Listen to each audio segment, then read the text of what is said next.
दोस्तों, ये बात कुछ साल पुरानी है। वो ठंडी सर्दियों की रात थी, जब अंधेरा घना था और आसमान में बस आधा चांद चमक रहा था। उस रात हम तीन दोस्तों, मैं, राजीव और सूरज ने कुछ ऐसा करने का सोचा, जो हमारे जीवन को हमेशा के लिए बदल देने वाला था। गांव के पास एक पुरानी वीरान हवेली थी, जिसके बारे में तरह तरह की कहानियां सुनाई जाती थीं। लोग कहते थे कि उस हवेली में एक आत्मा रहती है, जो इंसानों की जान ले लेती है। मगर हम तीनों, जवान खून, ऐसी कहानियों को मजाक समझते थे। हमारी जिद थी कि उस जगह की सच्चाई खुद देखेंगे। सो हम उस रात हवेली की तरफ निकल पड़े।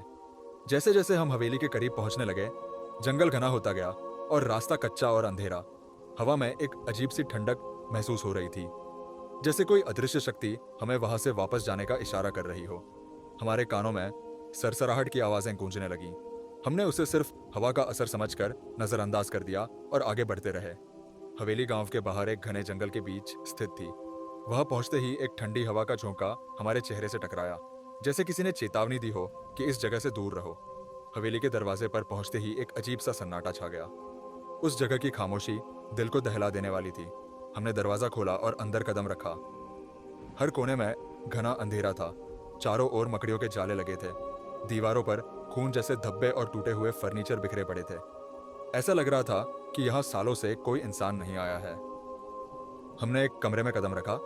वहां धूल का ऐसा बादल उठा कि हमारी आंखें तक चौंधिया गईं।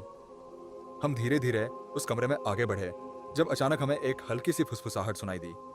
ऐसा लगा जैसे कोई बहुत पास में खड़ा होकर हमें देख रहा हो, पर हमें वहां कोई नजर नहीं आ रहा था। मैंने सूरज की ओर देखा। उसके चेहरे पर हल्का सा डर साफ दिखाई दे रहा था।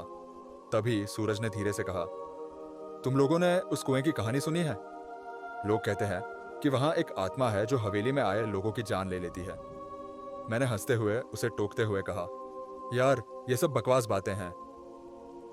अगर ऐसा कुछ होता तो पुलिस इस जगह को सील कर चुकी होती।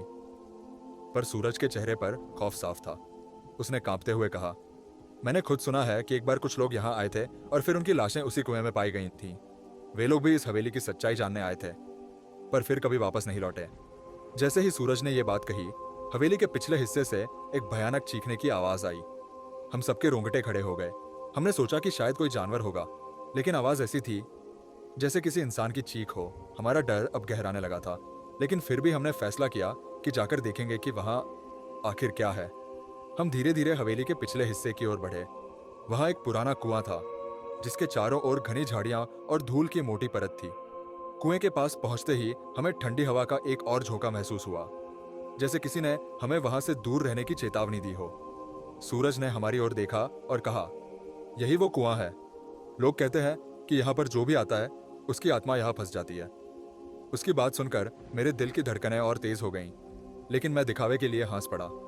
मैंने मजाक में कहा, ये सब मनगढ़ंत बातें थे, देखना ये सब झूठी कहानियां ही होंगी। हमने कुएं के अंदर झांकने की कोशिश की। अंदर गहरा अंधेरा था, जिसमें कुछ भी साफ दिखाई नहीं दे रहा था। मगर तभी हमें कुएं के अंदर से एक हल्की सी परछाई दिखाई दी, जो धीरे धीरे ऊपर की ओर बढ़ रही थी। हमारी सांसें थम गईं। वो परछाई धुंधली थी, पर साफ दिखाई दे रहा था कि वहां कुछ था जो जीवित नहीं था। मैंने सूरज और राजीव की ओर देखा।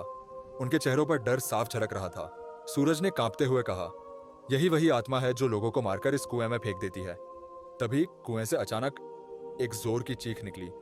वो आवाज इतनी भयावह थी कि हमारे पैरों के नीचे की जमीन जैसे हिल गई हो। हम तीनों उल्टे पांव भागने की कोशिश करने लगे, पर सूरज किसी तरह फिसलकर नीचे गिर गया। उसकी आंखें खुली की खुली रह गईं, जैसे उसने किसी भयानक चीज को देख लिया हो। वो जोर जोर से चिल्लाने लगा, मुझे बचाओ, वो मुझे खींच रही है। हमने सूरज को उठाने की कोशिश की, लेकिन उसकी हालत बहुत खराब हो चुकी थी। उसके चेहरे पर अजीब सी सफेदी और आंखों में भयानक डर था। तभी हमें महसूस हुआ कि हमारे पीछे कोई खड़ा है। हमने धीरे से मुड़कर देखा तो वहां एक काली छाया खड़ी थी। उसके चेहरे पर एक खौफनाक मुस्कान थी, जैसे वो हमारी ओर इशारा कर रही हो कि अगर हम तुरंत भागे नहीं तो हमारी भी वही हालत होगी। हमने सूरज को खींचते हुए वहां से भागने की कोशिश की, लेकिन उस आत्मा की पकड़ इतनी मजबूत थी कि सूरज हमारे हाथ से छूट गया। उसकी चीखें हवेली की दीवारों में गूंज रही थीं। वो हमें पुकार रहा था, मत छोड़ो मुझे, प्लीज मुझे बचा लो। लेकिन उस आत्मा ने उसे कुएं में खींच लिया। उसके बाद सब कुछ शांत हो गया, जैसे कुछ हुआ ही ना हो। हम किसी तरह खुद को संभालते हुए वहां से भाग निकले और गांव की ओर दौड़ पड़े। सूरज का वो खौफनाक चेहरा, उसकी चीखें उसकी मदद की पुकारें हमारे दिल में गूंजती रहीं। उस रात हम गांव लौटे तो जैसे हमारी रूह ही कांप गई थी।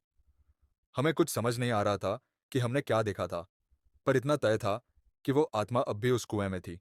गांव लौटकर हम एक मंदिर में गए और पंडित से उस हवेली के बारे में पूछा।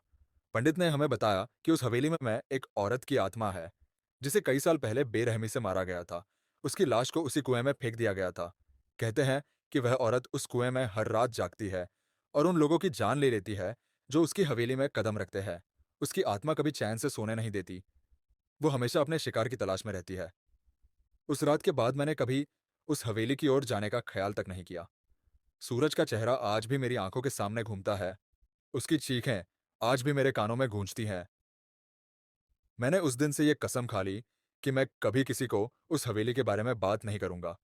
कहते हैं कि जो उस हवेली में जाता है, उसकी आत्मा वहां फंस जाती है। अब भी रात के सन्नाटे में मुझे कभी-कभी सूरज की आवाज सुनाई देती है, जैसे वो मुझे पुकार रहा हो, मत छोड़ो मुझे, मुझे बचाओ। पर अब मैं उसके लिए कुछ नहीं कर सकता। वो आत्मा हर रात जागती है, अपने अगले शिकार का इंतजार करती है। अगर तुम कभी उस हवेली के पास जाओ, तो ध्यान रखना कि वहां कोई तुम्हारा इंतजार कर रहा होगा।